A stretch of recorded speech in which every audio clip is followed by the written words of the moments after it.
Yang terjadi malah adalah dia meresmikan Kepres percepatan pembangunan IKN yang itu sebenarnya lebih kejam dari Belanda. Ketika menjajah kita itu ada namanya. Kalau lu bilang tadi minta maaf kepada Pak Hatta itu relevan, cuman pertanyaannya kenapa Pak Jokowi baca gagasan-gagasan Pak Hatta? Ya kalau Pak Jokowi kan setahu kita bacanya Shinchan ya. Iya kan, jadi wajar kalau harapan kita pidato pertama Prabowo nanti gitu, tidak ada lagi akrobatik daripada sirkus-sirkus Yang Prancis juga tuh, Bos. di Prancis sekarang ini pemilu 3 hari 4 hari lalu. Dia bilang, oh ini pemilu benar, aspirasi rakyat benar. Kalau kita kan nggak tahu aspirasi rakyat nih, karena pemilu curang kan. Madu, salah satu obat paling mujarab, insya Allah. Sedia madu ternak dan madu hutan. Dihasilkan oleh lebah dari nektar bunga asli, bukan dari gula yang dimakan lebah. Proses higienis, kemasan praktis dan elegan. Garansi 1 juta rupiah jika terbukti madu kami tidak asli. Terbaik, madu kelanceng, dari lebah spesial. Hubungi. Maksudnya apa itu? Bahwa Bung Hatta, kamu perlu minta maaf pada Bung Hatta, itu maksudnya? Iya, tulisan saya kan dalam hari-hari koperasi ini, khususnya hari ini kan Hari ini hari koperasi. hari koperasi ya, 12 Juli dan tidak ada perayaan yang Presiden Jokowi mengenang ini sebagai tulang punggung bangsa kita, di mana pasal 33 Undang-Undang 45 itu menyatakan bahwa perekonomian Indonesia disusun oleh atas usaha bersama ya, yang itu diterjemahkan oleh founding fathers kita sebagai koperasi ya, dan kita mengenal suku guru ekonomi kita koperasi, dan makin lama itu makin hilang ya. Terakhir itu koperasi itu paling top di zaman Habibie ya, menjadi acuan model ekonomi, di mana Habibie akhirnya berhasil menurunkan dolar dari 16.000 lebih menjadi 5.000-an, kemudian berhasil membuat pertumbuhan ekonomi negatif menjadi positif, membuat distribusi di tangan rakyat ya, bukan di tangan konglomerat, segelintir konglomerat, tapi di tangan koperasi dan lain-lain. Nah sekarang di era Jokowi berakhir ini, pada hari koperasi di mana dia akan berakhir 3 bulan lagi pemerintahnya, dia nggak ada kelihatan hari ini mengenang koperasi.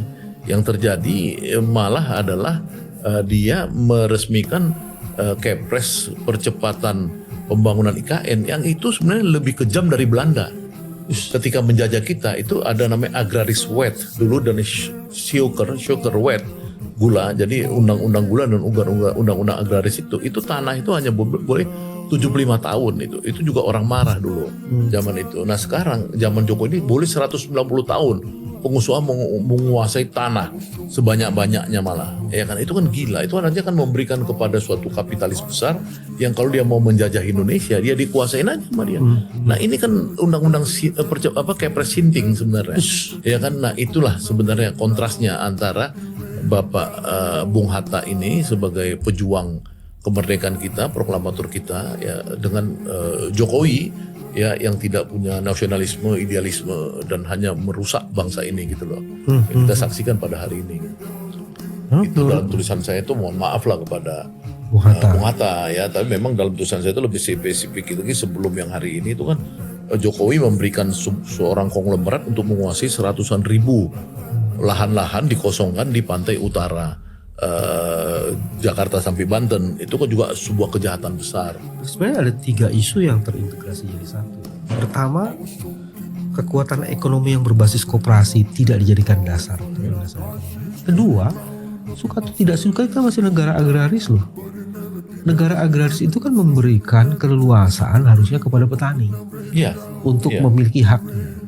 Tapi kan convention gini pemilikan tanah itu 0,58, artinya ada 1% orang yang menguasai lebih dari 58%. Terus yang ketiga bos, juga di framing kan orang-orang para petani itu kan, ini catatannya konsorsium reformasi agraria tuh, pembaharuan agraria itu menarik bos. Selama periodenya Pak Jokowi ada 2.710 kejadian konflik, dan itu menyangkut 5,8 juta hektar dan lebih dari 1,7 juta keluarga. Jadi kalau lu bilang tadi minta maaf kepada Pak Hatta itu relevan, cuman pertanyaannya kenapa Pak Jokowi baca gagasan-gagasannya Pak Hatta? Ya kalau Pak Jokowi kan setahu kita bacanya Shinchan ya. Iya kan, jadi wajar kalau memang dia itu ini pokoknya ini kecelakaan besar bangsa Indonesia ini karena ada presiden namanya Jokowi. Itu kecelakaan besar, ya kan. Tapi kita kan melihat bahwa itulah konsekuensi dari demokrasi yang dibajak oleh kaum oligarki. Ya, dia membuat puppet boneka itu ya untuk kepentingan mereka, di belakang layar menguasai permainan. Nah kan kita melihat ini ada harapan 3 bulan lagi ya Prabowo akan jadi presiden. Meskipun ada upaya dari kelompok Jokowi merubah One Team Press menjadi DPA supaya mereka seolah-olah seimbang atau bisa ngontrol presiden. Ya, saya pikir kan presiden Indonesia ini presidensial, dalam sistem presidensial itu kan dia akan punya power lebih daripada semua lembaga yang ada. Iya kan, sehingga kita berharap ide-ide Prabowo ya tentang dalam bukunya itu Indonesia Paradoks itu bisa dia realisasikan. Nah kalau itu maka kita akan melihat nanti ada shifting, transformasi dari negara tidak berdaya, negara cuman kalau bahasa Marxis itu sebagai tools daripada kapitalis untuk memperkaya terus kapitalis, ya itu menjadi berdaya, jadi negara mengelola. Ya, itu kan terjadi misalkan di Inggris ketika pidato pertama Perdana Menteri Inggris si Keir Starmer ini, dia bilang negara mulai sekarang berperan, tidak ada lagi sirkus-sirkus kaum oligarki memanfaatkan negara. Gitu. Ada lagi akrobatik. Nah, itu kan si kata Keir Starmer kan itu. Jadi harapan kita pidato pertama Prabowo nanti gitu, tidak ada lagi akrobatik daripada sirkus-sirkus. Yang Prancis juga tuh bos. Prancis juga. Lu ingat nggak pidatonya? Aku nggak cuma bukan.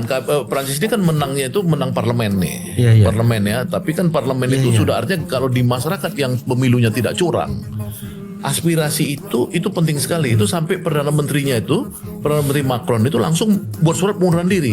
Dia bilang ini udah memang yang berkuasa kelompok sosialis, dia bilang. Tapi kan karena sistemnya itu masih bisa kompromi untuk mencapai mayoritas, Macron masih berupaya untuk dia tetap punya Perdana Menteri yang dia sepakatin kan gitu. Tapi orang di sana itu karena dia tahu bahwa yang mayoritas adalah yang menang kelompok sosialis di Prancis sekarang ini pemilu 4 hari lalu, dia bilang oh ini pemilu benar, aspirasi rakyat benar. Kalau kita kan nggak tahu aspirasi rakyat nih, karena pemilu curang kan, sehingga kita berharap nanti Prabowo ini akan secara ini karena dia secara pribadinya punya komitmen, ya punya sejarah kenegarawan dan lain-lain. Mudah-mudahan dia bisa menata ulang nih 10 tahun keburukan Jokowi ini gitu. Oke.